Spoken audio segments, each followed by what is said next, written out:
Hello বন্ধুরা, আজকে আমি বাড়িতে তৈরি করছি বার্গার।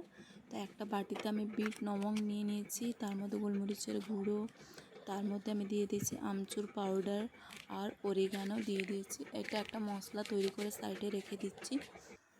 আর একটা বাটিতে আমি নিয়ে নিয়েছি মিউনিস মধ্যে টমেটো সস, চিলি সস আর তোমার পিৎজা সস সব মিক্স করে তার মধ্যে একটু গোলমরিচের গুঁড়ো সব দিয়ে এই সসটা তৈরি করে সাইডে আমি রেখে দেব। দেখুন আমি এখানে টমেটো সস দিয়ে দিলাম, পিৎজা সস দিয়ে দিয়েছি। আমার কাছে চিলি সস ছিল না, তোমরা থাকলে দিতে পারো চিলি সস। আর একটু আমি চিনি দিয়েছিলাম হালকা, আর এখানে গোলমরিচের গুঁড়ো দিয়ে এই সসটা তৈরি করে রেখে দেবো। আর একটা বাটিতে আমি নিয়ে নেব ময়দা, তার মধ্যে আমি দিয়ে দেবো গোলমরিচের গুঁড়ো, একটু নুন, এটা মিক্স করে এটা চিকেনে আমি আদা রসুন পেস্ট ম্যারিনেট করে রেখে দিয়েছিলাম।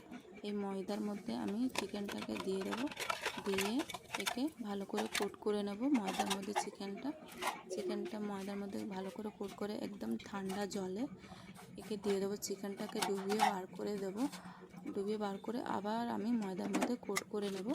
কোট করে নিয়ে একে ভালো করে কোট করে নিয়ে আমি ভালো ছাঁকা তেলে ভেজে নেব চিকেনটাকে। আবার বানটা নিয়েছি, বান কেটে আমি একটু বাটার লাগিয়ে বান সেকে নিয়েছি, তার মধ্যে সসটা লাগিয়ে নিচ্ছি। সস দিয়ে আমি সাজিয়ে নিচ্ছি ভালো করে বার্গারগুলোকে। সব বার্গারে আমি সস মাখিয়ে নিলাম, লেটুস পাতা দিয়ে দিয়েছি। তার মধ্যে আমি চিকেন পপকর্নগুলো ওইগুলো দিয়ে দিলাম।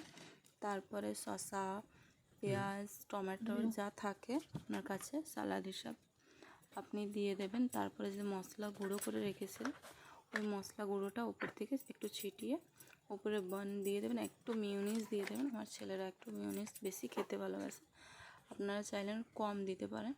একটু মিউনিস দিয়ে দেবেন।